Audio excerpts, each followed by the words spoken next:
What's going on, everyone? Graydon here.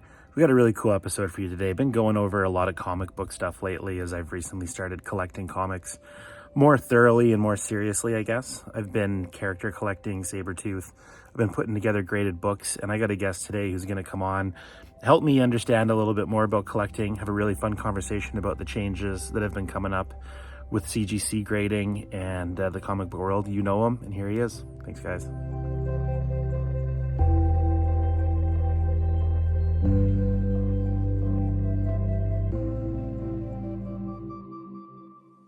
What's going on, everybody? Graydon here from the Last Pack Magic channel. I got an awesome guest today. We got Manu. What's going on, buddy? What's going on, my man? Such a pleasure. Thank you for having me. Like I said before, I feel like I've known you such a long time, but this is our first time doing something like this. Thank you. This is our first time one-on-one getting to plan something out and have a conversation. I feel the same way. I feel like I know your interests and I know your opinion on a lot of things, and it helps me get to know you ahead of time, you know? Yeah, yeah. It's interesting how, like, watching someone's content, you can really piece together quite a bit about them. I mean, we're very human in this community, right? Like, there's so many things that we could do with our lives where you would hear about what we're doing, but you wouldn't really connect with the individual. But with collecting, it's Yeah. so human. Our psychology very much dictates, our personality so much dictates what we do and how we do it. It's hard not to get a glimpse into what makes that person tick if you're collecting with them or hearing about what they're collecting. 100%. One of the things I love about your content is your ability for discovery. Everybody knows that you have found out things about the community and collecting and brought them to light in a very constructive way as a service Thank to you. the community. And I love that about your content. I really do. I appreciate that very much. And that was really cool. Like I had for several years now been vocal when I felt like something needed to be, shown to the people that I engage with, right? Because there's a small part of the comic book community that is watching my stories or consuming my content, and I always felt like we're in an ongoing discussion essentially. Mm-hmm. And I've always been kind of vocal. But yeah, that thing that happened late last year, December of last year, was by far one of the biggest deals ever. And it's weird to say, I'm not proud that it happened in the community, but I'm very proud of what happened because of Yeah. it being discussed. I'm super happy with the community's reaction, and it was just, I think, a brilliant thing to be exposed. I think it was really appropriate how you went public with it, with the amount of proof you had. Yeah, I You was know what I scared mean? even with that. Even with that, I was scared. I was like, dude, how are they going to? But the moment I made that post, and it was like twofold. It was like, well, Manu doesn't really just talk shit for no reason. It's not like he's the guy that stirs the pot when it's not, when it's illegitimate or something. So I think they gave me, the benefit of the doubt there. But when they started swiping through the post, they were like, oh, well, this is obvious. Holy shit. So yes, thank you for pointing that out. And I was one of those people swiping through, and I was like, okay, this is a thing. And then I Yeah. started flipping through exactly like you just described, and I was like, all right, uh, this seems really real. Yeah, it was bad, really real, and still obviously ongoing. But CGC's dragging their feet on resolving it. But no, I that sounded negative. They're doing the best they can, I hope and assume. Yeah, The lawyers are on the job, whatever that means, I right? think that was a really interesting chapter of your content and your channel and everything. That was a really interesting chapter to follow along with, and kind of, for me, that was a lot of an introduction for your stuff for me. So it was really cool. It was really, really Well, cool. I'm glad that that's where you kind of got. I'm glad that that's where we became acquainted, if you will, Mm. in the collecting space, right? Because it did expose me to a lot of new people. So a lot of people did get to know me as a result of that. And I always made similar content, but on a much smaller scale, because it was never an event that grand that had started with a discovery of my own, right? And Right. so but I remember getting a taste of things like that early on. And that sounds so bad, almost like I'm out here looking for drama. That's You're not what I not. mean. You're What not. I mean is like when I would speak passionately about something that I thought was a wrongdoing to the community, I remember the support that came with it.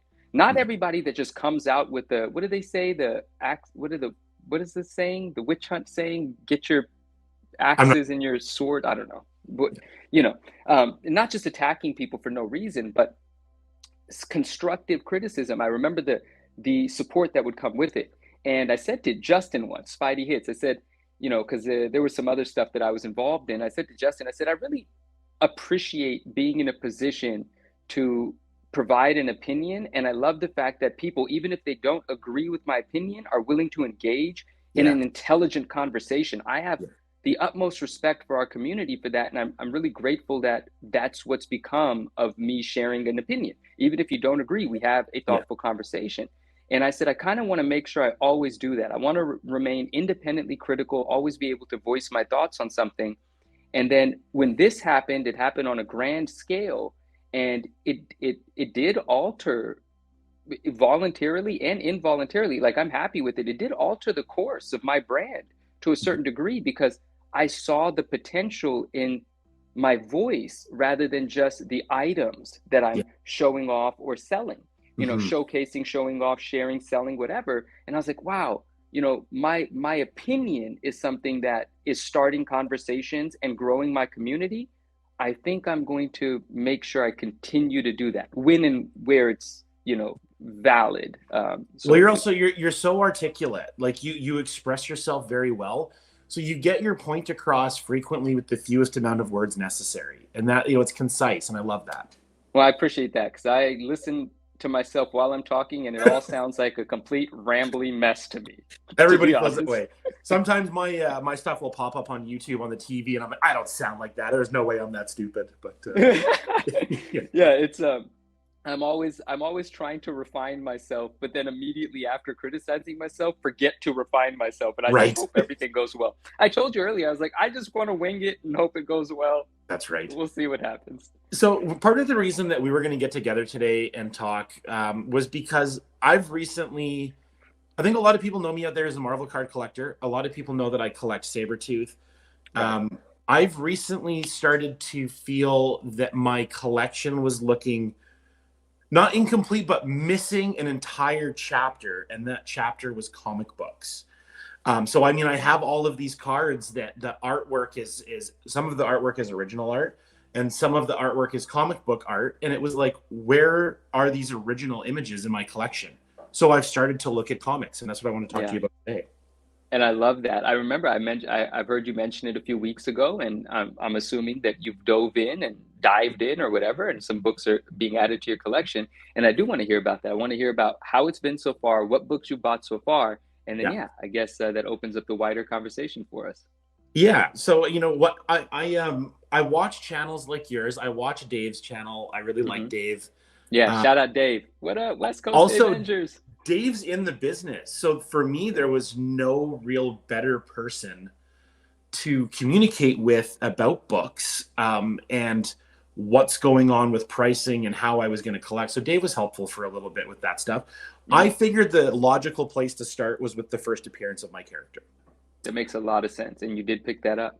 And I did pick it up. So I got a couple things to show you. I'm not going to do a big show and Oh, tell. was that a spoiler? I'm sorry. I should have said that. No, not at Damn it. all. So Okay. this is a book that I bought, a raw book, and Awesome. it's in a comic book holder I bought on Amazon. It was more expensive than getting it graded. So I Can don't I know. just ask you, you don't have to show this, but the thing on the back is, what is that? Are those notes and grades on the book? What is that on the back? Oh no, I just never took it out of the package that it arrived Oh, from. okay. Okay, Yeah, got it, got it. yeah. This one I literally threw in there and put on my my display case, and I I need to figure out what I'm going to do with this book. So that's going to lead us into what we're about to talk about. I've decided that I'm going to collect some comic books, Hmm. and that I am not going to waste any time and money on books where I don't like the artwork. That's So that's much. my opinion of it, and I know that there are people that are like, "You don't like that cover? Like, what is wrong with you?" Your opinion, cool. If I don't like Yeah. it, I ain't buying it, and I lose no sleep over it. So my goal was to grab 20 books. I was going to grab Okay. 20 books, and I thought that was a displayable number to have, and I love having them. I love it. You've already gotten 20? You've already nabbed 20 books? I got 17. Okay, well then, damn. All right. Yeah, I went overboard. I couldn't help myself. I like literally went overboard because I started down this, but I wanted to be really narrow focus. I talked to Dave. I talked to a couple of friends of mine in Canada who also collect cards, but have a massive comic collection. And I got Hmm. some really cool advice from them. So I decided that I was going to go graded because I liked the way that they're displayed. Hmm. And I decided that an affordable graded number for me was going to be 9.6. I think that's very wise. I'd like to talk to you more about that as well. Yep. And so my friend told me, one of my friends in Ontario, he was like, if you're going to pick a grade number, stick to it because when you have one that is not that number, it is the one you will see. And I thought that was so interesting because there's some OCD people out there, and I'm like that too. So in having this knowledge of conversation beforehand, I got to start out collecting comics in a very targeted way. Yeah, that's pretty advantageous. Yeah, that was It was good. awesome. Like I just like so I went with that. I felt bad having the books just graded because there is so much inside to see. So I Yeah, bought a number of the books raw as well, so that I can flip beautiful. through them and have them physical and not. I don't want to say be a hypocrite because I don't really care about being a hypocrite, but Sure. I also wanted to experience the inside of the book. Hmm. So that's kind of where I'm at with this comic journey. And how do you feel about this little strategy of 9.6, of graded, of picking ones you only like the covers of?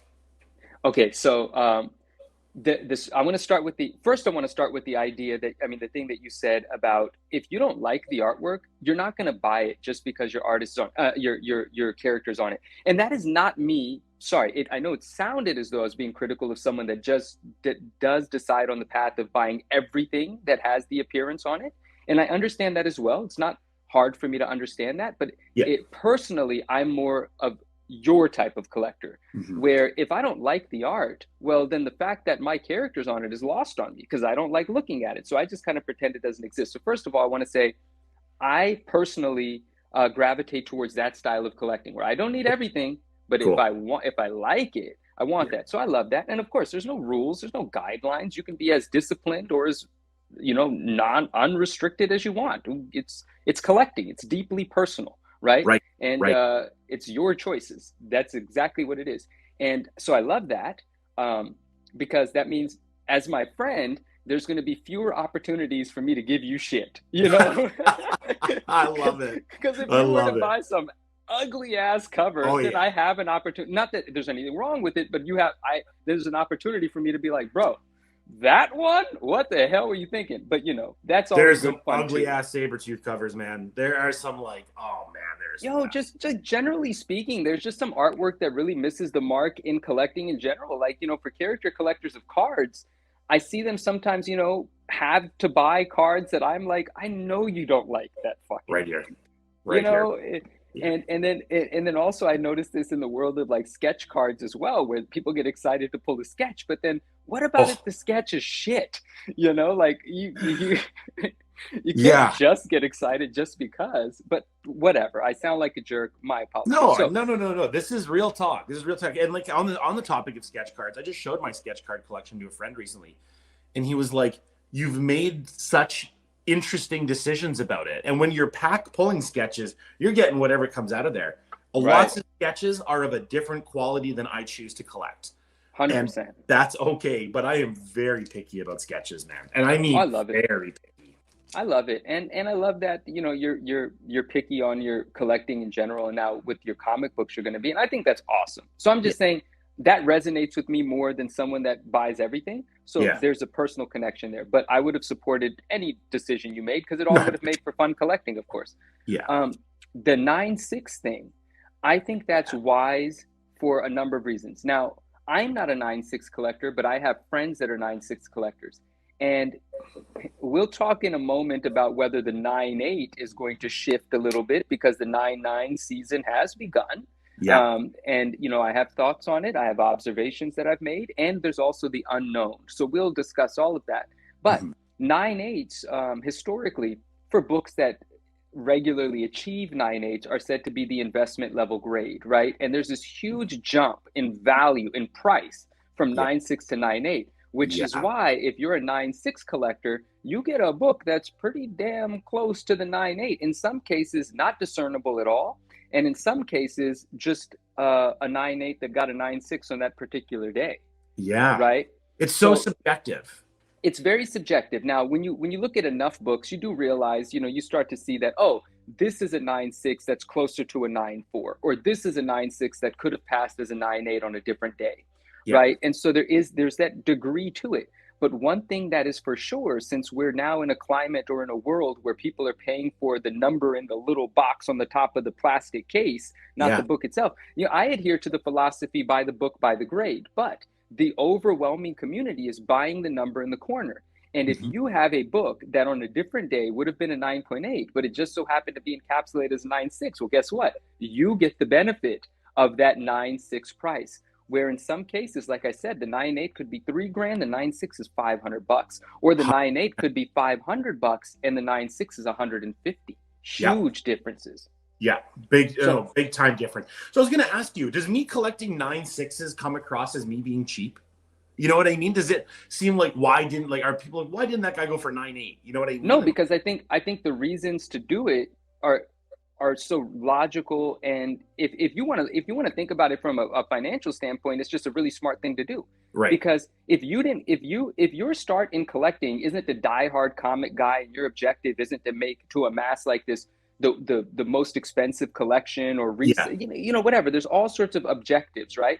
But you're coming into comic books now, with a passion for Marvel, a passion for Sabretooth, a passion for collecting as well, just this overall hobby that we're a part of. But you're coming in really smart. Like, why come in and say, hey, I want to make this difficult on myself and I want to spend all my money getting Yeah. 9.8s of 20 books right out the gate? Why? That's Maybe right. later, if you decide that now you want to advance your collection some, condition wise, if you choose you want to, well, maybe you could start a 9.8 section of your collection later. Cool. But No, that's a great point. It's a great point. I think even if you told me that you're starting completely raw, not graded at all, I would have said that makes sense. And then if you got, kind of like, if that wasn't challenging enough for you, you would have leveled up the challenge, right? Right. And got into the 9.6 territory or the 9.8 territory. But um I think 9.6s are a beautiful high grade book, Yeah. and that value gap makes it just a very smart thing for a collector to do. And they appreciate just like anything else appreciates. Right. you know you're Right. just it's almost like, and I've actually never looked into this, but maybe proportionately they probably appreciate the same amount. Like, I'm just spitballing here, but let's say a 9.8's worth 1,000 and Yeah. a 9.6 is worth, let's say, 250, right?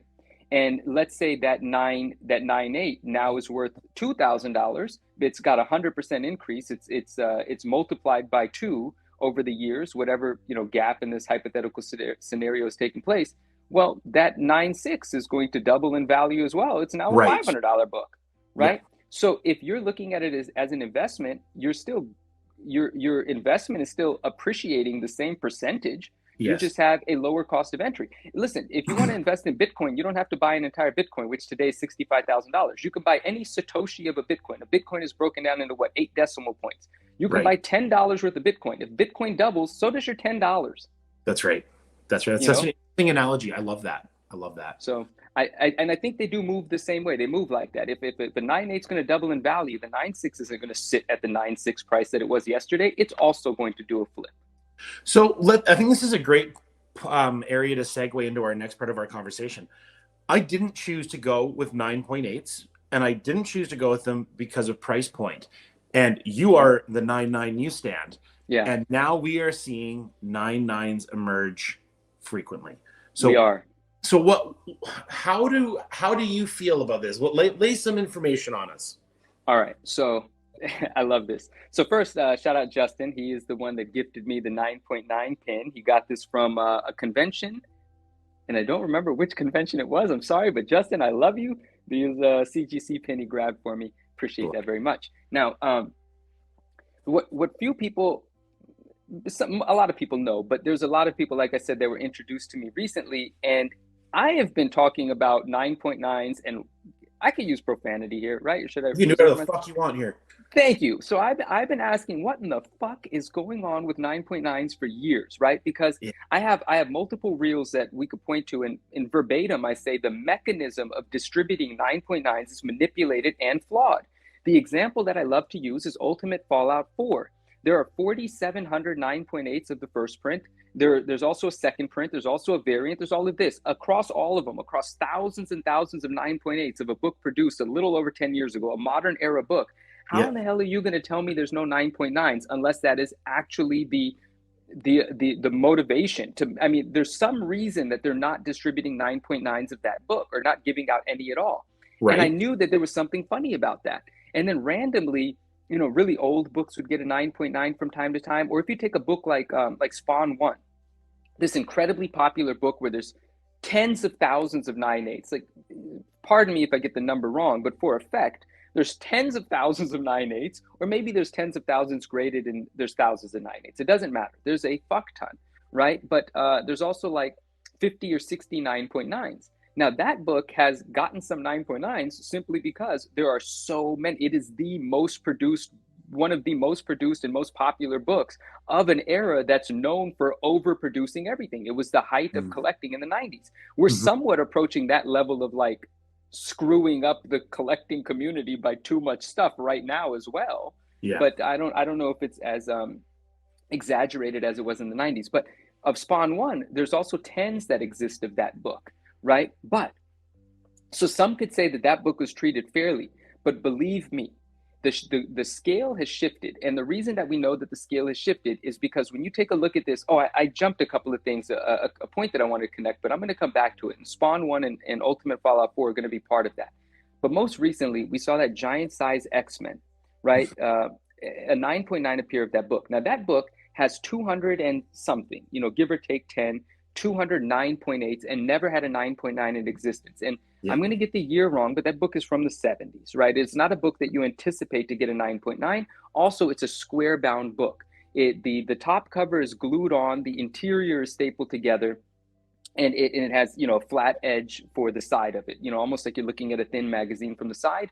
And people that deal in books know that it's very difficult to get high grades in that because that book essentially has double the amount of corners. When you look at a spine on a regular book, it comes to one corner. But if you're Interesting. looking at a square bound book, there's the top side of it, the bottom side of it, and Yeah. there's more dimensionality to it. So there's more opportunity for damage, more things that have to remain clean for it to achieve a high grade.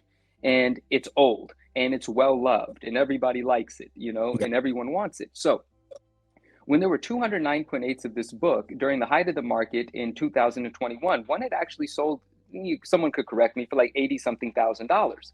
And that's when a lot of the collectors that are more the investor guys were like, that's too much money for this book because there's 200 of them. And if something that has 200 of them is trading for tens and tens of thousands of dollars, that's too much opportunity for hundreds of people to have to decide whether they want to bring their book to market. And many individuals that are holding on to a book that's now newly registering as an $80,000 sale, they're not in at $80,000. So rather than the book, they're seeing the dollar signs and they're going to come to market. And ultimately that challenges that value. Are you going to be able to duplicate that price? And we had Supply, a lot of more of them come supply. available. Yeah, I understand. 100%. And we had a lot of anomalies or, a lot of unique scenarios in 2021. But regardless, the argument was for the values that book demands, the prices that it demands, it's not rare. Like to call it rare is that's just not true. If you have the money to buy one, it's always available. Now, rarity and scarcity are two different situations. Yes. But even scarcity doesn't always apply to that book. It's kind of always available. Everyone knows it's sought after. There's always a dealer that's waving one around because everyone always wants one. Truly rare means there's few of them. Truly scarce means you got to look for it to find it. You don't have to look very far to find a GSX1, even in a 9.8 grade. So this book that has 200 graded, has immense value, it's never had a 9.9. But now conveniently, when all of these 9.9 whispers are happening, which by the way, is a thing that Matt Nelson broke on Dave's channel while we were interviewing Matt Nelson because of I the watched scandal. it. I Right? watched it. And the question I asked was about the Ultimate Fallout 4s. And I said to him, yo, how come there are 4,700 9.8s and no 9.9s? And Matt very blatantly says, or openly admitted, yeah, we just didn't pay enough attention. And there's probably a lot of 9.9s that are encapsulated as 9.8s. But the truth is, it takes so much time to discern between a super nice 9.8 and a 9.9 that we never invested the time in doing it. So a lot of books just got 9.8s. But we're thinking about doing a pre-screen, and now you'll have an opportunity to pay us to reanalyze your book, and maybe you'll get a 9.9. So that was the planting of the seed. And after that, And I still stand by the fact that he didn't do that intentionally, because had I not asked the question I asked, Yeah. that wouldn't have happened. It just happened to happen. Yeah. And It was now, organic. it was organic. And now, conveniently, we're seeing this giant size X-Men 9.9 pop up. And I have multiple ways that I look at this. But also, when people like Automatic Comics, Ryan at Automatic Comics, he really investigated the condition of the book and noticed like there are flaws in this book that we would never anticipate it to be a 9.9 unless we're being trained to perceive a 9.9 as less of a unicorn, right? Books Mhm. that we would have sent in at fully anticipating a 9.8 and fully being happy with the 9.8, never questioning why it didn't get a 9.9 because it was so elusive and so like just a miracle if it ever were to happen. No one submits a clean book and saying if this isn't a 9.9, I got screwed. No, they get a 9.8 and they're happy as shit because that's Right. the grade everyone goes for.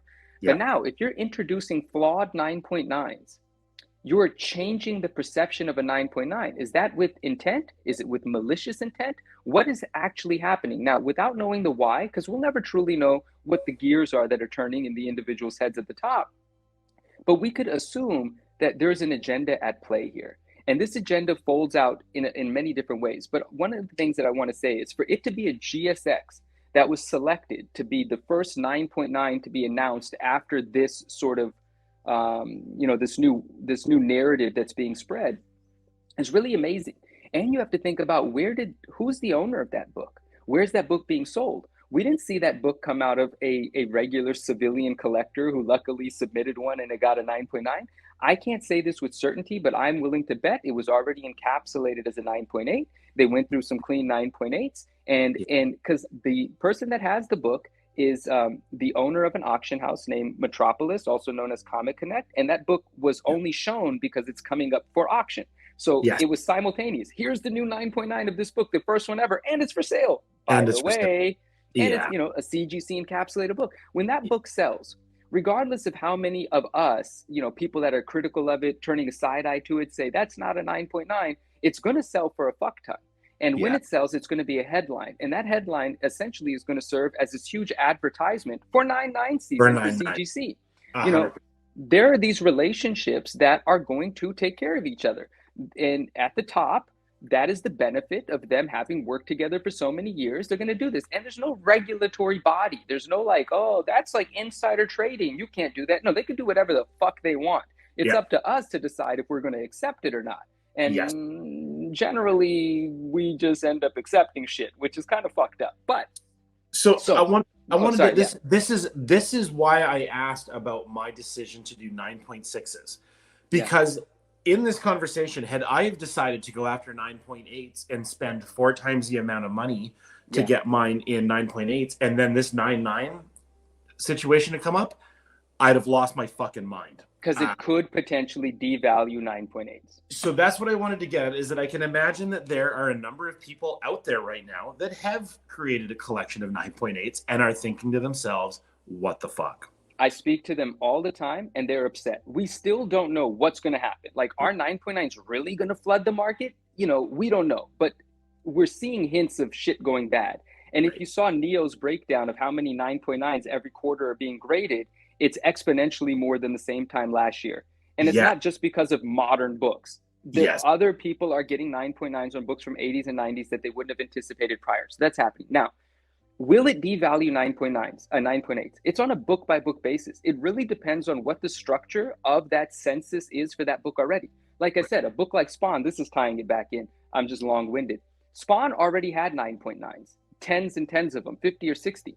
So the Okay. introduction of 20 or 30 more might not ruffle too much over there, might not change too much over there. But the introduction of hundreds more absolutely will. Because a 9.8 of Spawn 1, a direct edition, is like $150 maybe. A newsstand is like $600, right? A 9.9, which a 9.9 newsstand, I've never seen of that book, but a 9.9 of a direct edition is like $4,000. Yeah. We're talking 150 for a 9.8, 4,000 for a 9.9. Well, if there's hundreds more, you'll never get 4,000 for it. And Agreed. it might actually become an attainable thing, which makes it the new 9.8 for that book, right? Affecting the 9.8s inversely. Of course, if the investment level, if the investment grade for a book becomes the 9.9, that changes the narrative for the 9.9. But So a book like Spawn that already has 9.9s, it's going to take a lot of 9.9s to really screw things up. The 9.9s, right? Forget the comparisons I was making, because you said something really important. You said the 9.9s, the introduction of them is really going to affect modern stuff more than old stuff, right? I feel that way. And I actually take a bit of a different approach to it. And here's the reason why. New school 9.9s, this modern stuff. I'm talking about, 4 or 5 years, these new books, these really new, ultra modern. We don't care about 9.9s like that. Good point. Right? Because take a look at this. A 9.8 of one of these modern plastic covers or hard covers or cardboard covers, whatever. These well-manufactured, brand new, beautiful books, right? Yeah. A 9.8 might be like $120. A 9.9 is like $200, $250. No one Interesting. gives a shit. It's like the difference between a 9.6 and a 9.8 for the modern stuff. Yeah.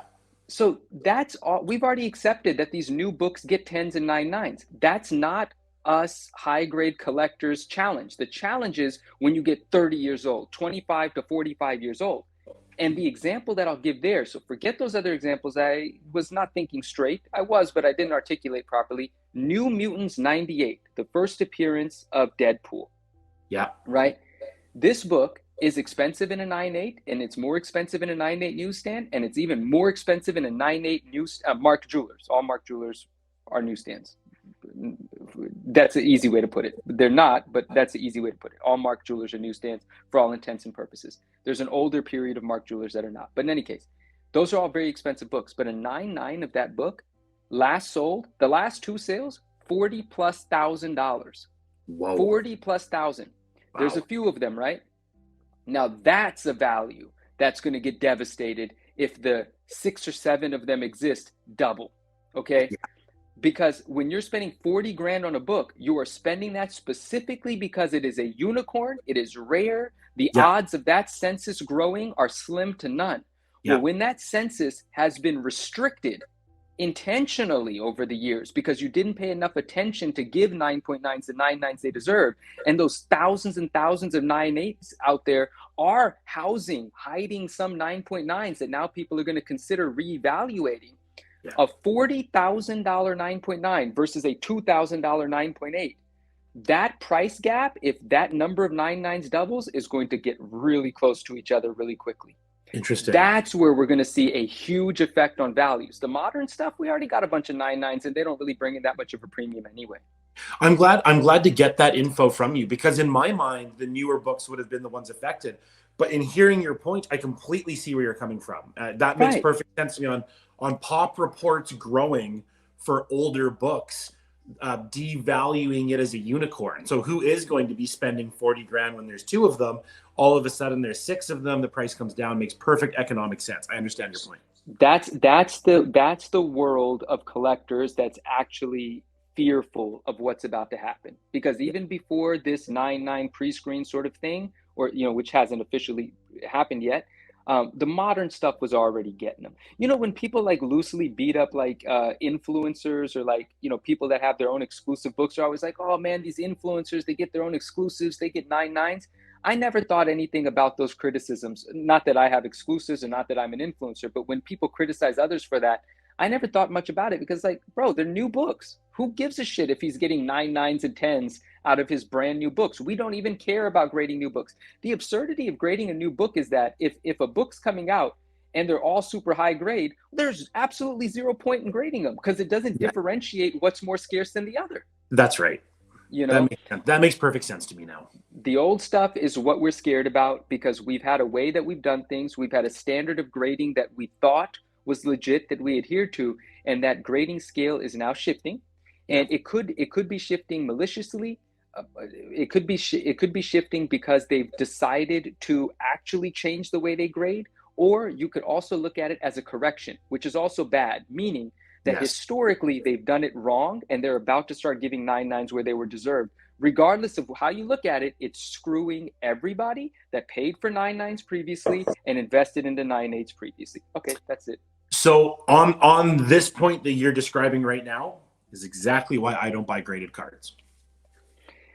And I can't even blame you, man. This is the exact reason why I do not buy graded cards. Yeah, But there's risk in grading.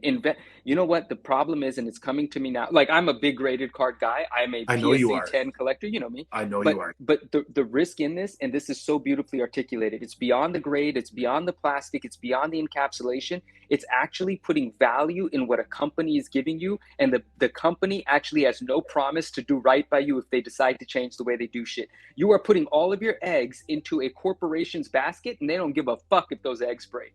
And when that pop report climbs and people are chasing PSA 10s, I mean, when like exactly as you described, when the PSA 10 pop report on something is just skyrocketing, who cares? Like, if for myself, No, who no, cares? you are absolutely right. I was having this conversation with Soul Collectibles, a friend of ours in the community, right? And he was talking about how the pop numbers, the pop reports in TCG and Pokemon and sports, they're enormous compared to Marvel cards, right? Yeah, In the Marvel card community, if a certain card has a pop of 40, we're like, oh, that's kind of high. In other communities, it's not high, but we are a very small community. When that's a right. card is a pop one, a pop two, a pop three, you can fight for that card. When there's 40 of them, there's always five on eBay or something like that. That's bad for the values.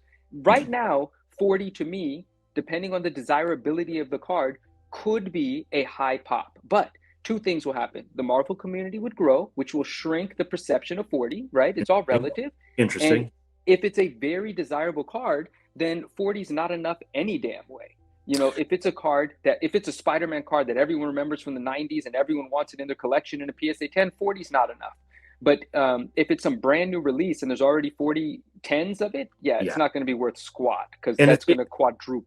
And I also have this other theory, which other people have this theory as well. But you know, I cooked it up one night. I thought it was smart, but then other people started saying the same thing. I was like, oh, other people are smart too. What do you know?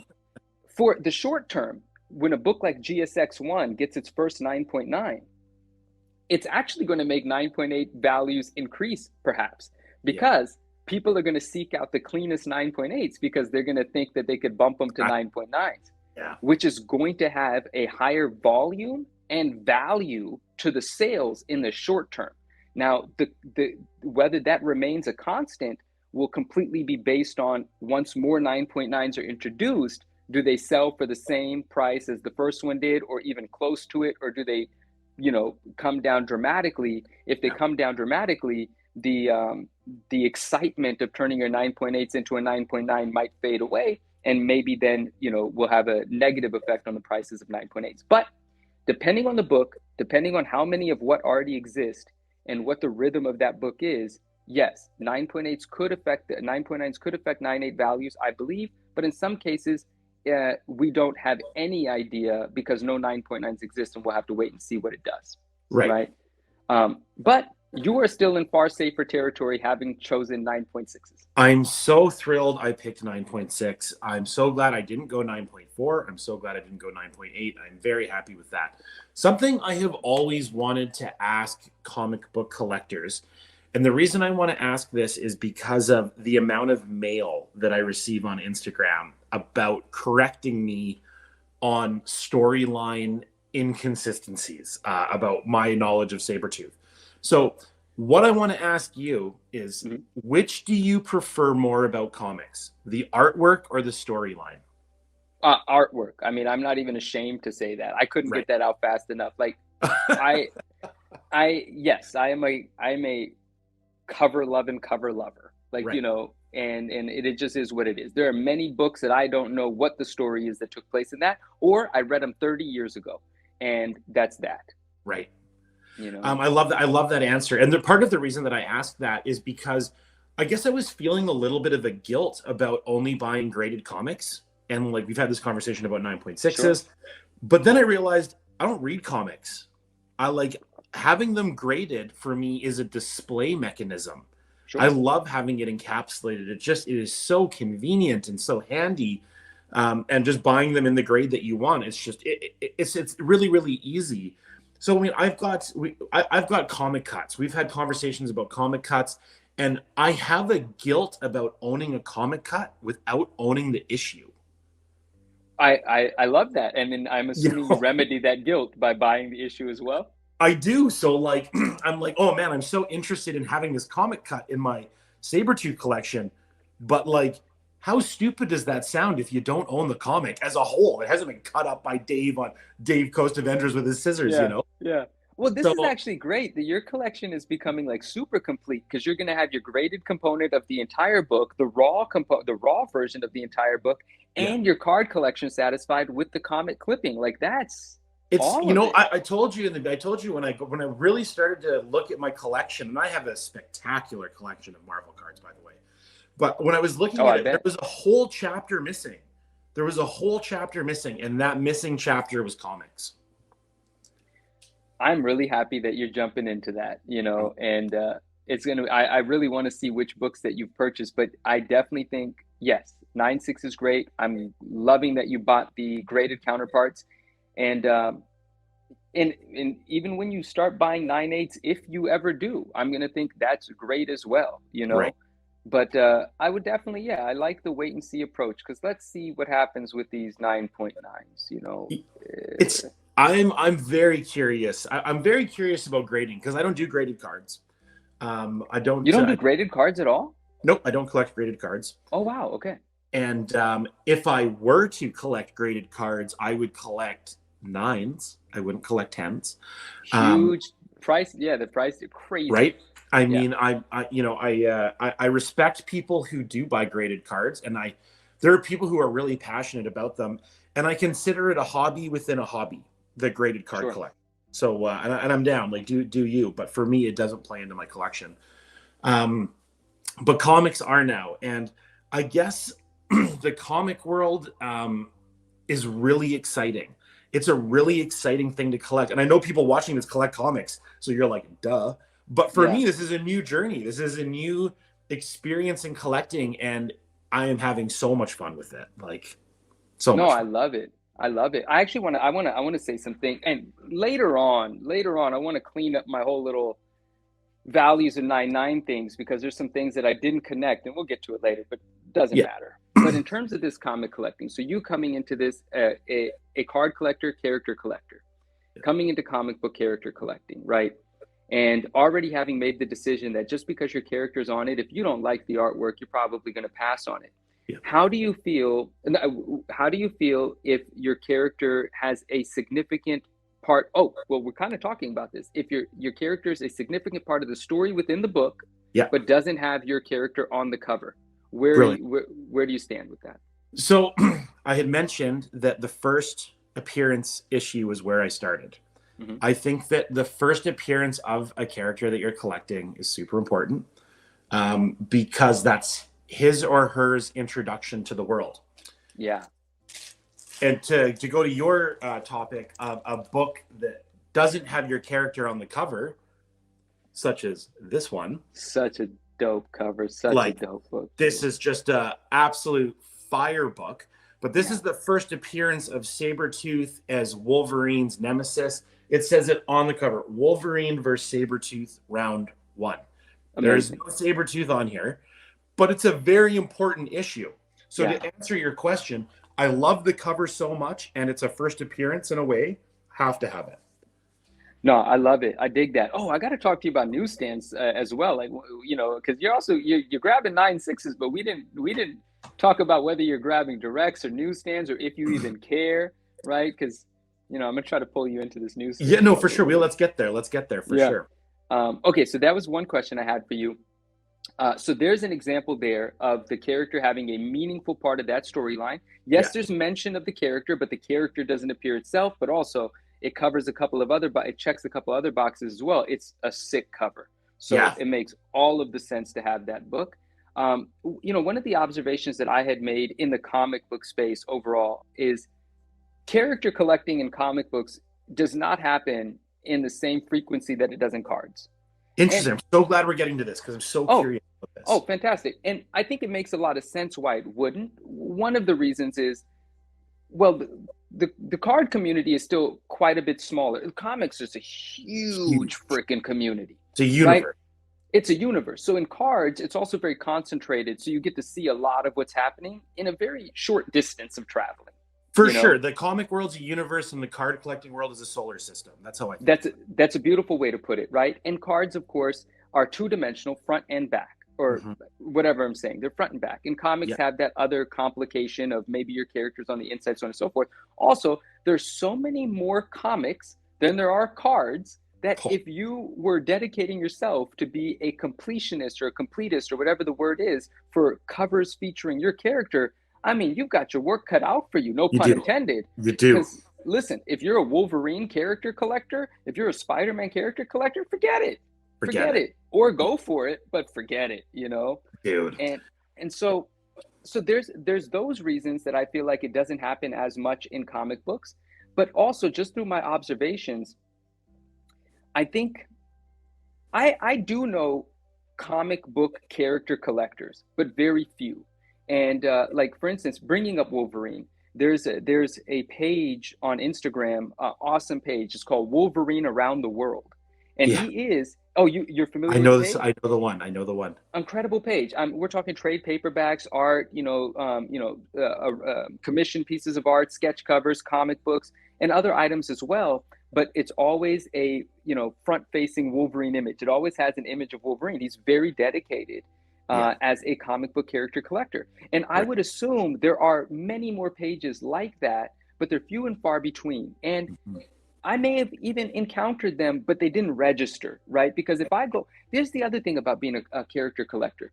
If you are deeply passionate about whatever character it is you collect, what are the chances that it resonates with me the same way? You know, Right. if I land on your page and it's a bunch of, I love Cyclops, so it's just the example that popped up, Yeah. and you're just a page full of Cyclops stuff. Yeah. Well, I'm not a Cyclops collector. I might like some of those books, but you're so niche within a niche within a niche that fewer people are going to connect with it with the same Right. level of passion that you do. But Right. for the people that do connect, you're connecting at the deepest level possible, right? It's interesting. I'm a huge Rick Rubin fan. Okay. Okay, dope.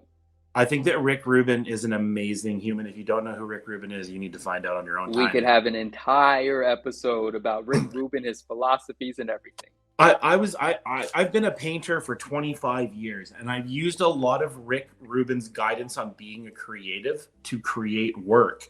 But I've also applied it to how I'm going to display and build my collection. I want to be very clear that my collection is not for you. It is for me. You liking it is a secondary byproduct of it. I hope you like it, but I don't care if you like it. Love that. I love it. And I put my energy into building the collection to be as great in as humanly possible.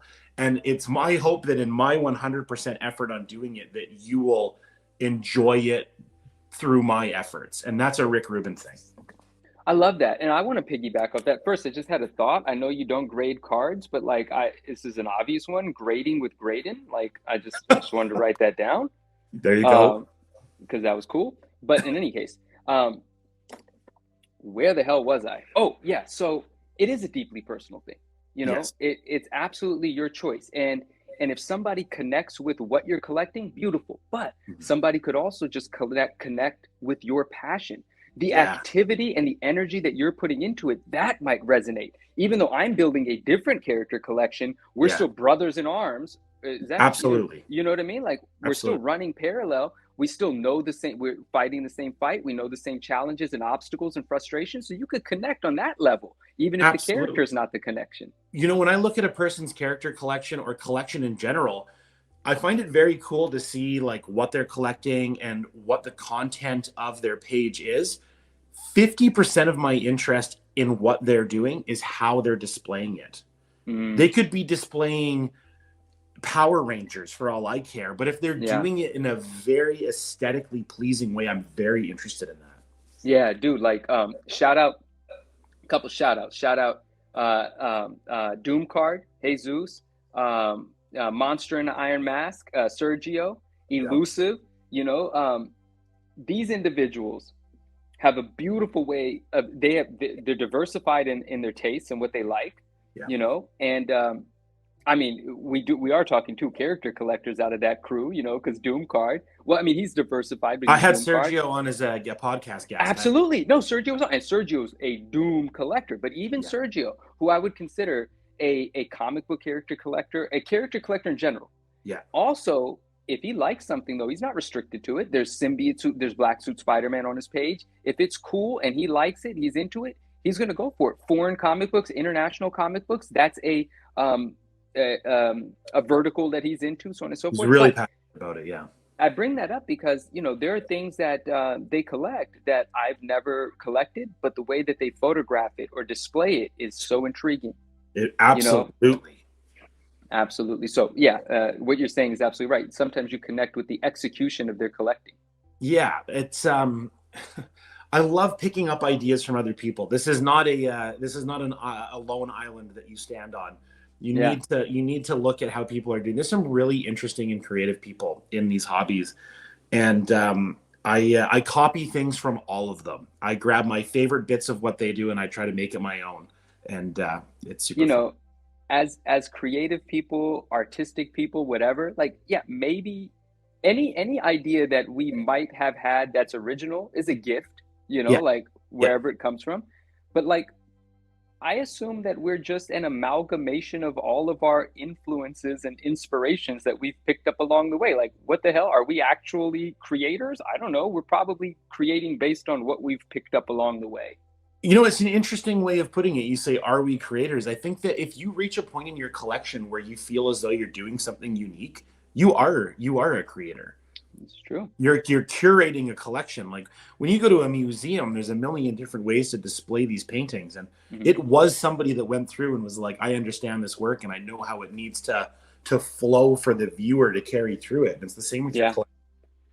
The aesthetic qualities of an Instagram page are definitely front of mind for me, right? Mhm. Because dude, I'm a niche collector. I'm not a character collector. I'm Yeah, a theme collector. Like I don't like one symbiote. I like symbiotes, and yeah, yeah, yeah. certain artists are the glue that hold things together for me. McFarlane, Bagley, an era, a generation. There's a theme, but it's not just one character. And I might land on a page that has a theme that's not my love language or a character that's not my, character. Yeah, But again, you'll see how it's curated and it's yeah. beautiful, right? VP trading, beautiful. Andrew PCC, right? Andrew's page is incredibly well done. And so well, he also collects very cool stuff, and so does VP. But I just love the way that they put it out there, and I take influence and inspiration from all of those things. On the topic of artists that you collect, Yeah, there's been a lot of conversations in the comic book world about Todd McFarlane recently. Todd McFarlane's from Calgary, Alberta. he My sure rig, is. my rig was based out of Calgary for a long time. This is one of the other books that I have in hand. This is Mm, Todd McFarlane Sabretooth. Uh, sick. I love Todd McFarlane. I think that Todd McFarlane is a really, really interesting guy. I also love the stories around this guy, the baseball that he bought there, the home. Like, there's just Yeah, such a this is it's such he's such a character. Who are 100%. who are three comic book artists that are a fixture of your collection? Todd McFarlane, Mark Bagley. You said fixture, which is really interesting because I'm going to say Charles Vess. And it's not because I have as many Vess covers as I have Bagley or McFarlane, but Mhm. it's because one of my favorite books is Web of Spider-Man #1, and the amount of copies of that book I have fills up a short box. So, it's a decent portion of my collection just Right. being obsessed with that one particular book. Yeah. Um, and but in terms of formative, like when I started collecting, it was McFarlane and it was Bagley. I have an appreciation for Jim Lee. I have an appreciation for Rob Liefeld. Yeah. But those were more the mutant side of things, it Yeah. was more X-Men and stuff. And Yeah. I love it. And it is a huge part of my upbringing. But what I actually made my family was the Spider-Man side of stuff. And a Right. lot of that was McFarlane and Bagley. And I love Sam Keith too. Absolutely, absolutely love Sam Keith. In the world of all of this collecting, that's awesome. It always amazes me how many people collect superheroes Mhm. versus people that collect villains. And actually, Justin brought it up with me. He was like, "What kind of person collects Sabretooth?" And like, I I heard don't, of on the and I don't have. I don't have anything in common with Sabretooth, really. But there's just, I don't know, there's something about the villain. Like, my favorite TV show is The Wire, and I watch Oh it yeah, for go. Omar Little, not for the detective side of things. You know what I Yeah, mean? Like, yeah. I find I'm watching so many so many of the cartoons I enjoyed as a kid. So many of the gangster movies I watched, I was interested in the villain. So it makes perfect sense for me as an adult to be collecting a villain. But I'm always amazed at the popularity of superheroes versus the popularity of villains, because one can exist without the other. Hmm. So where I'm going with this is that Sabretooth is the perfect character to fight. In a way, he's a great character to collect because, like, Todd McFarlane's got him fighting Spider-Man. I've never Yep. seen a cartoon where Sabretooth is fighting Spider-Man, but he can fight everybody, right? So I get lucky that he makes appearances across so many different characters by so many different artists, because everyone's drawn him fighting somebody. Sure. I think bad guys are cool. You know, I think villains and bad guys are cool. We love to watch movies about bank robberies, and we are always hoping the robber gets away with it. You know, Yeah. and it's an interesting. Maybe it's our deep dark side that we keep tucked away for human Today, purposes or whatever. today people like to watch George Clooney be the villain. They don't like to see him as a big, hairy man wearing spandex fighting Spider-Man. Right. I feel like so many people in the hobby are of our age range of 30 to 45 For sure. and grew up on those movies where villains were villains. Yeah. And I don't know. I'd like to encourage more people, when you're getting into character collecting, to stop picking the most popular characters. Sure. To go after, like, you can express yourself creatively and with a much different budget if you choose somebody that is a villain. You know, Absolutely. And no, you're absolutely right. I mean, I think villains are absolutely dope. I heard Justin compare Sabretooth on that episode with you to the Joker. Joker. Yeah, And I thought that was interesting. And I hadn't ever really thought about it. To me, Sabretooth is just really fucking cool. Like, yeah. he's so dope looking. Like, I actually have a bunch of Sabretooth books because the covers are amazing. There's So I so love it, there's you so know. And there's one book from the 90s. It's like I think it's like Sabretooth Limited Series #1. I don't know what the hell it is, but it's like this cutout cover, right? It's like all black and red with just his claw marks cut out of it. And it's just so 90s for me. It's like, fuck yeah, I love that yeah, thing. I remember that thing, you know? And yeah, so to me, my connection with Sabretooth is he's like the bad Wolverine. yeah. That's just what I think of him. He's just super Absolutely, fucking cool. it's a Um, horrible person. One of my favorites. Love it. and I think I was just being educated about how horrible he is through that episode with you and Justin, because I don't know Sabretooth storyline. So I didn't know how demented or twisted or unapologetic he was. Just a bad dude, man. Just a Is bad dude. he? And Fucked up guy. one of the funny things about that conversation about him having similarities to the Joker, there is a DC versus Marvel amalgamation set, You and said that, yeah. the two characters they combined was the Joker and Sabretooth, and the character is called Hyena. And Whoa, oh shit, because it's a laughing ass dog type creature. dude, it's a great, like, it was cool that Justin brought that up, and it was like, it's funny. I know so much about this character in a way that, like, yeah, it's personal. Like, this collection of mine is personal. It's Yeah. Collections are deeply personal. That was like one of the things when I was thinking about, who do I know that character collects comic books? And I was like, well, there's probably way more people than I know. But if I didn't connect with what was deeply personally represented on that page, I yeah, probably just kept going, breathe. because it's a personal thing. Collecting is absolutely personal. Um, yeah, sorry, I So tangent. my these are the only three comic books I currently have at the house, because my entire collection I collect in the United States.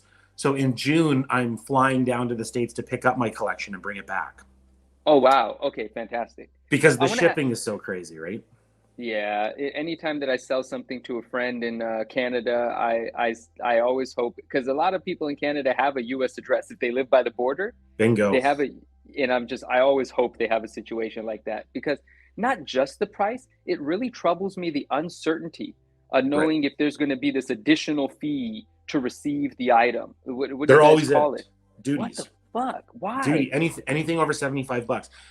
It is because we are an amazingly taxed country.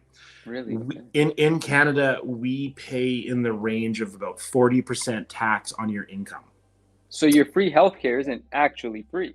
There's nothing free. So it's always, there's this amazing Of debate. course, and I just said that to be, There's this, there's this amazing debate. Like I personally, I pay my taxes and you get things out of it. You live in a society where um, you receive things for what you're paying for, but it Mhm. stings.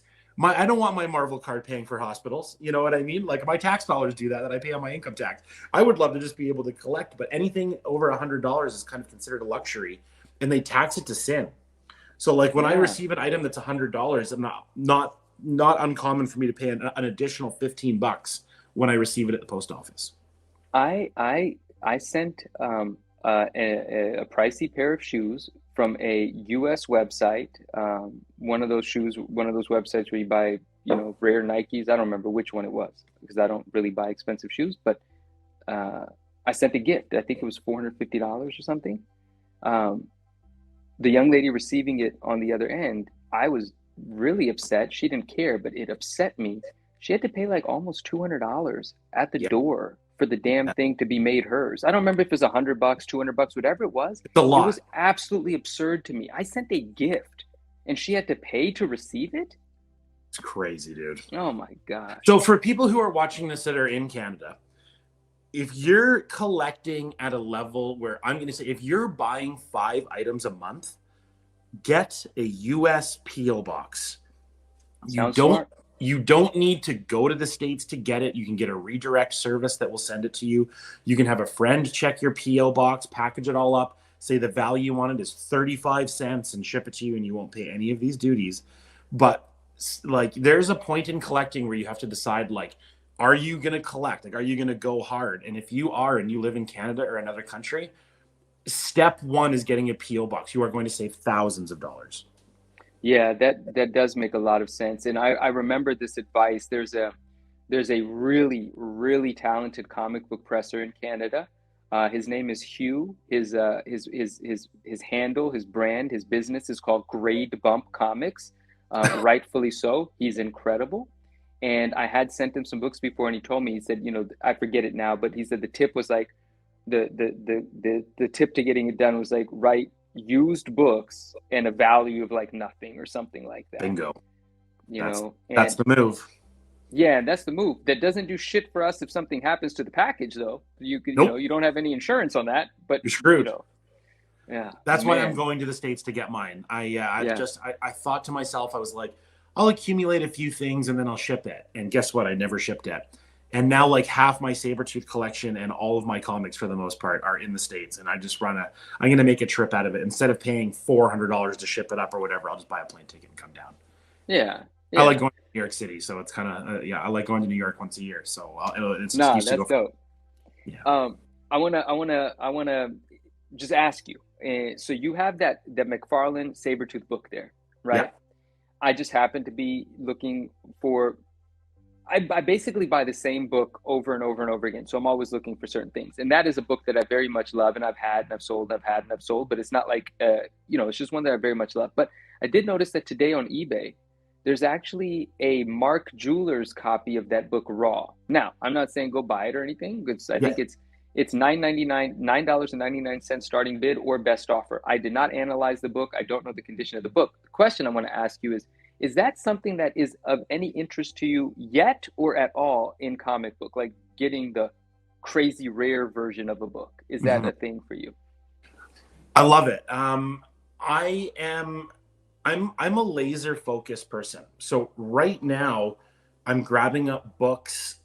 Um, I frequently find a seller and I'll buy 4 books from them to combine shipping.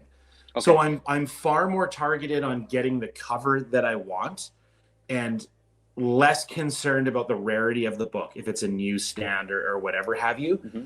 I don't think that my collection is going to be concerned with those specifics. Mm-hmm. So to answer your question, it isn't important to me. But I had a seller recently. I bought the books for the exact same price, and they reached out to me and they're like, "Just so you know, that was a great deal you just scooped there because those were all newsstands." And I was like, Nice. "What?" So by fluke, it weighed into it, but it Yeah. isn't. It isn't a thing that I am consciously going after.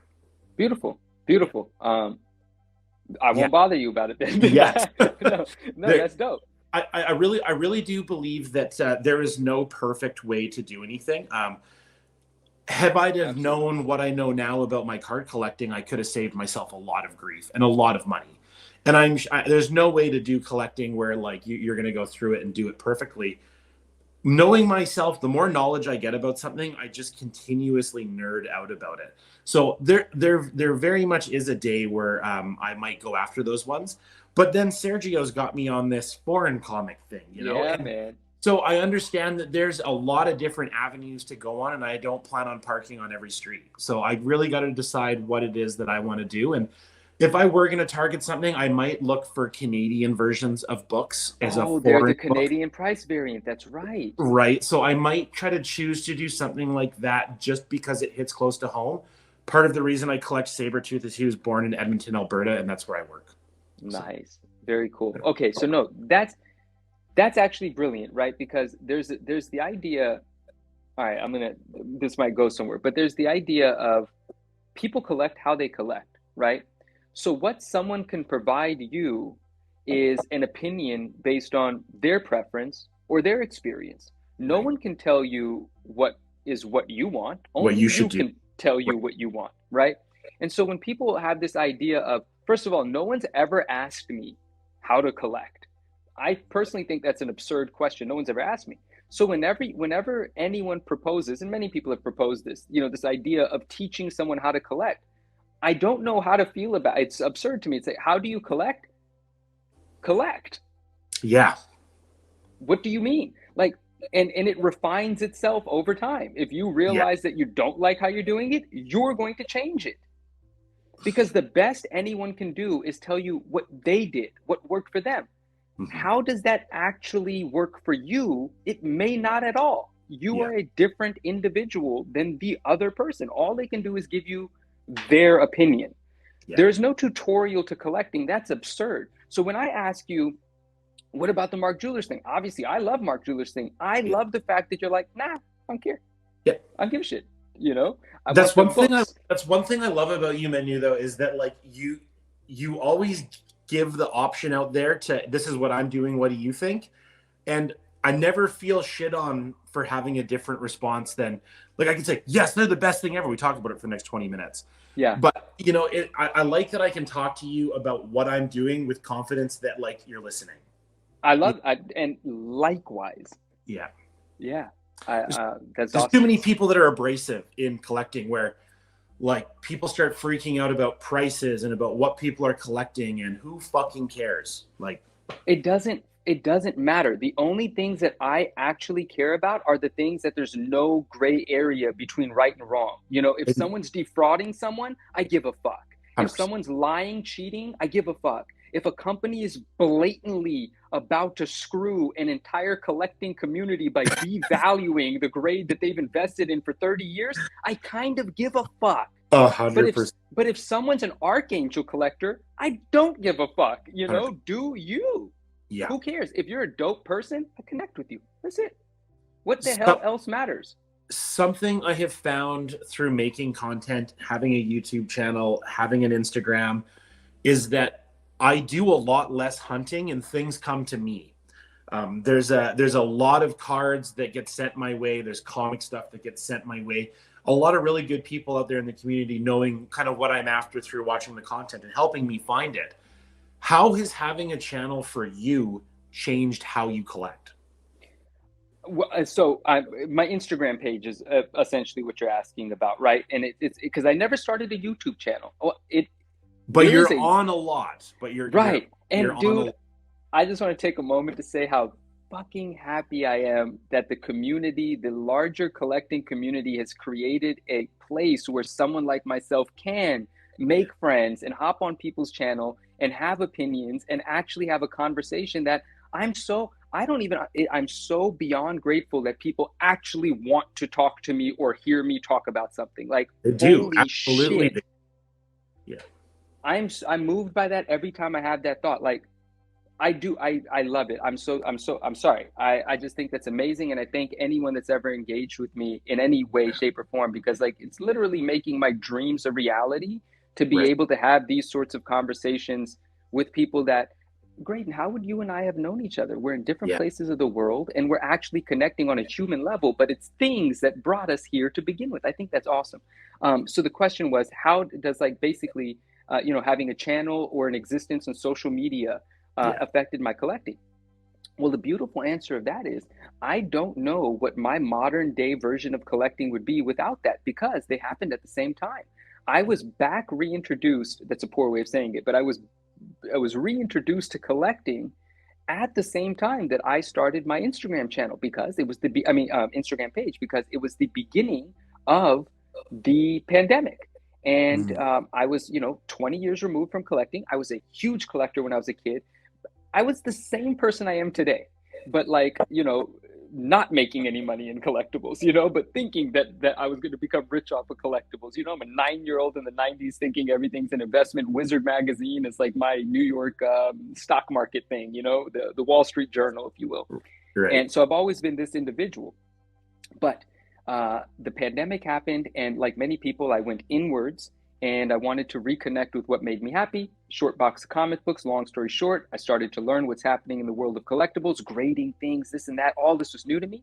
And the stuff that I loved then, still the stuff I love now. Turns out I made some decent choices in what to love them because it's very valuable now, right? Love it. And so that was fun. And so I don't know what collecting is like without the social experience. Yeah. I mean, I do remember what it was like in the 90s, but the heck with that. Not the heck with that. That's very important, but that's not now. Now, in this environment, I've never been a collector collecting without the ability to show it to people, to share it with people, to talk to people about it. Yeah. I love that element of it, the community element of it. I love, but again, like I said in our private conversation, is I'm basically an introvert that appears to be an extrovert, right? Like people would have a conversation with me and they would assume that I'm always on. I'm always like I want to, always be surrounded by communication and people. Not necessarily. I like being by myself. I like being alone and I like being quiet. I know it's hard to believe, but I like being quiet.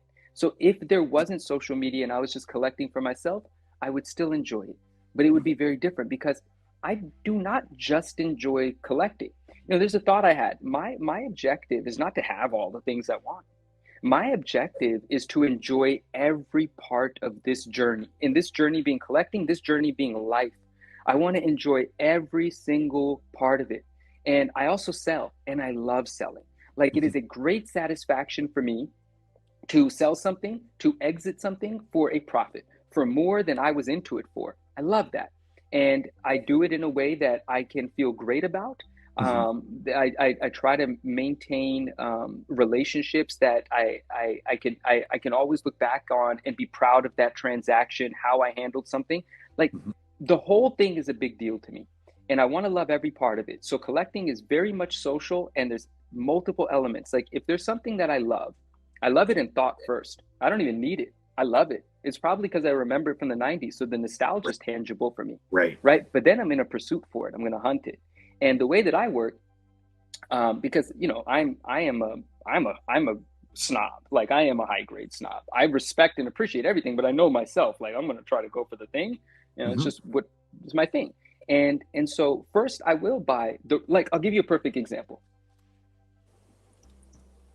This book. Oh my gosh, no. Okay, this book is a sick looking cover.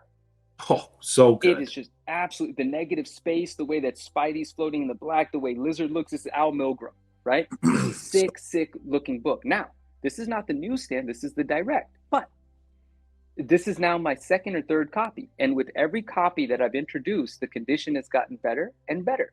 So this is the way that I work. I'll first buy it in a nice high grade.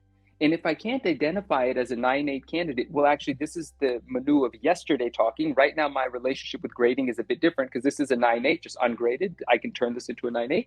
But regardless, the point that I'm making is first I'll acquire the piece that I want, right?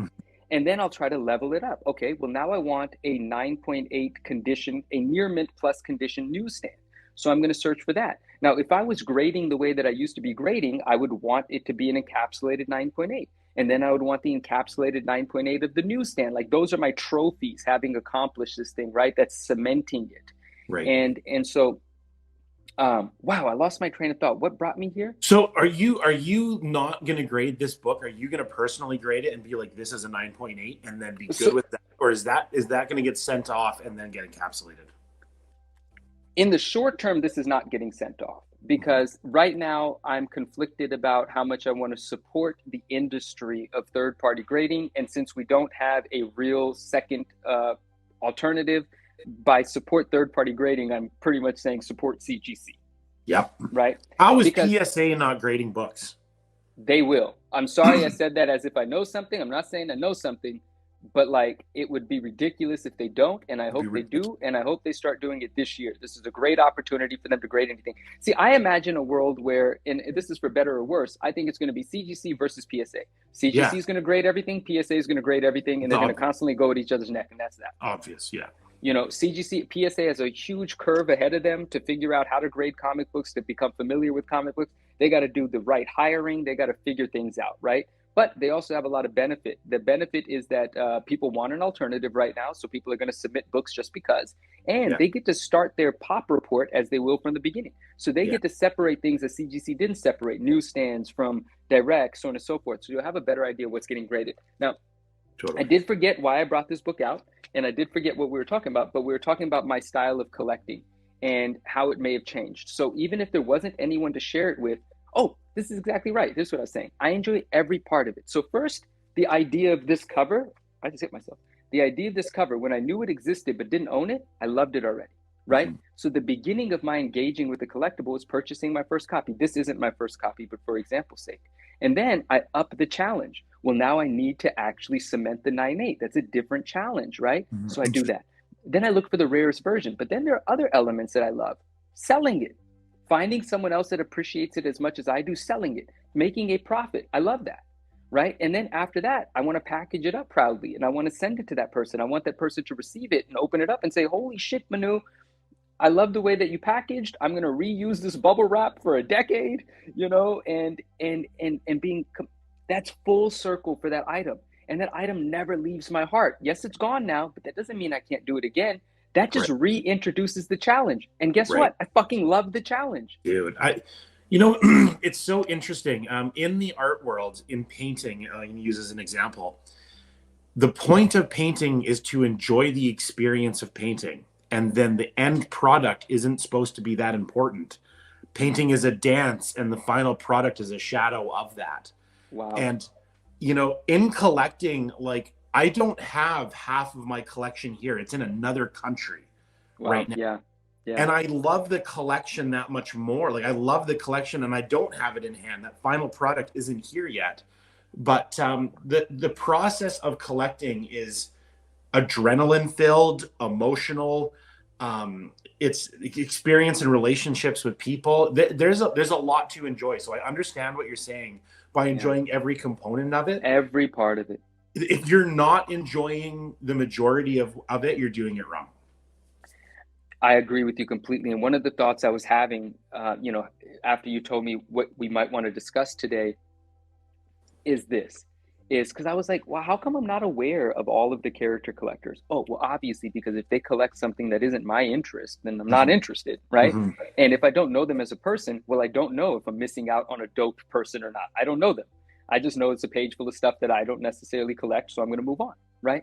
And then I thought to myself, well, what sort of person actually keeps track of who's collecting what, even if it isn't of interest to them? And then I was like, oh, shit, there are people like that. Yes, his name is Fausto.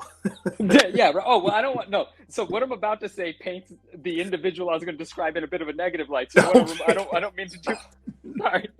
But you're right. No, for sure. But no, but Fausto's, you know, Fausto's a unique situation, and he is a person in the community that knows a lot of it. He knows all, right? He knows all. You know, that's a unique scenario. But I just meant if you're just operating in the shadows, Yeah. and you're keeping track of, who collects what. And I was like, well, why the fuck would you do that? And the Hmm. interesting thing about that is you would do that in a malicious way is one scenario. There's two actually. You might just really enjoy that person, and so you keep track of their collection. And if something pops up that they might want, you'll send them a link. You'll Hmm. connect that with the item. But if you're the other kind of person that's keeping an eye on everything, you only want to know who collects what so that you could position yourself to profit off of their desires. Yep. And the thought for me in that was, well, since I like making a profit, well, I might be able to buy something knowing that this guy wants it or this guy or gal, sell it, and then make my profit. Well, that's only one point of pleasure. The way Right. that I do collecting, every single part of it is a point of pleasure. I don't have to pay attention to what other people like so that I might find something to sell them. If I just focus on what I like and create a community around that, well, Yeah. we're all in one place now. It all happens in one place. I buy, I sell, I share, they share. All of the points of pleasure come together if you're staying true to yourself. I think, I personally believe.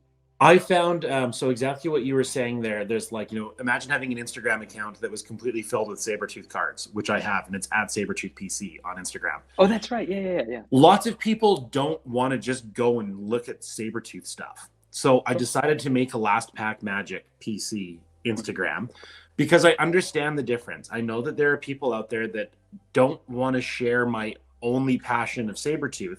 They want to participate on the channel. And I think that providing both of those options is really important. Um, I've collected Marvel cards as a child, but I started heavily collecting again in 2012. And I was a set collector. So I opened an eBay account in 2012 and I started assembling all of the sets in chronological order. And I started in 1990. And every once in a while, I would just go through and just keep adding binders until I got to I'm at about 75, 76 of them now. And Oh, shit. I got a lot of sets, Binders? binders. I'll show you my But a, bookshelf. It's crazy. okay, but okay, carry on. Yeah, we'll talk about No. that. What Yeah. was your question? What was your question? A binder could have more than one set in it. Like, these sets used to be, you could have two sets, three sets in a binder sometimes. So not for me. So my entire collection is the exact same binder. I've always bought the same binder and it looks immaculate on my shelf. I buy Okay. a black 1/2 inch 3-ring binder I and know then exactly. I know exactly the you binder. know the one, right? With the Yeah. plastic sleeve on the front. If it's a set that I opened and assembled myself, I put the ripped packs inside as well and I crush the box down and I put all the promotional material in there as well. So like they're like scrapbooks in a way. So I've done that for so long that has nothing to do with Sabretooth collecting. And I needed to have a way to divide the two so that people could participate at whatever level they want. They could participate on both of them or just on the Last Pack Magic one. So Yeah. finding a network to allow people to join you in your collecting journey for me was split into two, and character collecting and broader collecting needed to be separate. And that goes into something we covered. That makes sense, right? Because the character collecting is so niche. You're Mhm. almost, not that we need to connect with everyone, but you are eliminating opportunities to connect with people. 100% you are. Yeah. If you're really into cars, but you only tell people you collect motorcycles, they are not going to reach out to you about cars. There you go, right? How are they supposed to know that you guys could connect on that? And so having a channel and having a platform to participate with everybody and has been super fun. And then if you're into the even nerdier side of it of the character collecting, you can hop over there and look. So it's nice having the two. Absolutely. Oh, and that's something I forgot to mention is like while I was doing this like thought process of who are the comic book character collectors, another thing that occurred to me is what's a more common practice in comic books from my purview is homage collecting, right? Oh. Where, for instance, Amazing Fantasy 15 has a bunch of homage covers. Hmm. And, there are several collectors that are AF-15 homage collectors, but one that, a friend of ours in the community, Amazing Spider Guy, Brian, he's an AF-15 homage collector, Hmm. right? And he's also a card guy, of course, but that's one of his focuses in books. And then obviously you have books like Amazing Spider-Man 300. There's thousands of homages. There are literally people, their entire pages are dedicated to that. So I've actually experienced more homage collectors than I have character collectors. And then, of course, you have your artist collectors, right? Like there are countless accounts dedicated to all things McFarlane. You know who might have the most character collectors is Spawn. Oh, Spawn might I be the character that has the most pages dedicated exclusively to him interesting. because he's like a culty character. When you're a Spawn guy, 100, you're a Spawn guy. 100%, 100%. Was it Spawnuary they call it there? That Todd does of the of people. That would make sense. I mean, look, if I had to sum up my two that aren't Spider-Man, it is Venom Yeah, and it is Spawn. this Spawn And the glue that holds them together is McFarlane. is McFarlane. And I What love it. Um, we're reaching that point in this conversation where I want to ask you what's next for you. Like what's going on with you? What do you want people to know about what's coming up for you? I appreciate you asking. And I don't have anything. This is a conversation that I've been having with myself as well. Like earlier in the episode, I said, I've realized that I can do much more in the realm of collecting if I choose to be more of a personality in the space, if you will, Mm-hmm. right? And that's a decision that I'm struggling to make. I'm trying to figure that out. Like, am I actually going to start a YouTube channel? Am I actually going to start producing regular YouTube content? Or Right. am I going to double down on what I do on Instagram and still be in the shadows as a private dealer? I love Mm-hmm. my private relationships. I buy and sell every single day, one-on-one phone calls, text messages. That makes me really happy. I do not want to take away from that, but I do want to evolve that, going from, what my idea of a pricey book is times 10. Like I want those sorts of successes and evolution in this business. So that's a focus of mine. But the question you're asking is like, what's coming up for me? I'm just going to continue on my path, continue to try to deliver consistently and provide value when and where I can. I just want to evolve, and I guess I'm going to evolve publicly because I share publicly. And with friends like yourself, I have the opportunity to come have conversations, and I'm forever grateful. Mm-hmm. And thank you. And one thing that is coming immediately, I don't know when this is going to air, but if this is airing prior to the 20th and the 21st, DaveNgerCon, West Coast Avengers, Dave does an annual online convention, if you will, where for 48 hours it's like selling and interviews and charities and stuff and Yeah. charitable work and stuff. And so on the 20th and on the 21st, I don't remember my exact schedule. I forgot it. I'm going to be selling both of those days. Okay. And so that's coming up if anyone wants to come hang out. And everyone should know I'm not a live seller by trade. I don't have a wall set up with 100 books. It's going to be me here like, okay, I got this now. Okay, all right. We're used to it. We're used to it in the Marvel world, 100%. Right. What I'm going to do is I am going to release this video before the 20th, so I will get some deets from you guys about that, and I'll drop it in the description. So anyone seeing this, all the links will be down there of times and where you guys can participate in this, what Manu's talking about. Appreciate it. And outside of that, this handle here, the 9.9 newsstand, my Instagram page is a home for me. And I do not, how people say that's just social media, that's not life. Well, maybe I'm wrong, but that's a big part of my life. I love that. You're taking it seriously. Dude, I love the people I connect with. I take what I do very seriously because I do it all the time. It's not a job. No one tells me to do it. It's my life. I do it because I want to. You were one of my favorite characters in all this, man. I appreciate you, man. I appreciate you. So if anybody ever wants to connect with me or hang out or anything, it's right here. Just come find me, shoot me a follow, shoot me a DM or whatever. And anything that I do end up doing in the future, I will be announcing all of it on my stories at the 9.9 newsstand. Very cool. We'll make sure to include the link down there. I follow your page. I love your page. If anyone who's watching this isn't following it, do yourself a favor. Get over there. Follow that page. You're going to love it. I appreciate it, man. Thank you so much. And wait, is this the end of our episode? Oh, damn. We're getting close to the end. Unless it's true. If you got anything that you want to ask or throw out there, you're more than welcome to. But this has been really good. We covered a lot of ground today. Yeah, we have covered a lot of ground, and I think between you and I, we can cover far more, and maybe that would just be best done on a different episode on a different night. 100%, buddy. But I want to say to you, thank you so much, man, for having me on. It's my pleasure. I've been really fortunate to get to have public conversations with people that I really connect with. So the conversations are meaningful. Like you were saying, it's a lot of energy to put out and have these conversations, and when you feel like an introvert, and after these you need a break to recharge and process and all of it. So this is a great place to wrap this up and let everybody else listen to what we had to say, and for us to revisit this another day. I can't wait to do it with you again. I look forward to it, my man. Thank you so much. Everybody, thank you so much for watching this. Find Manu, and we're going to do this again, everybody. Don't you worry. All right, peace.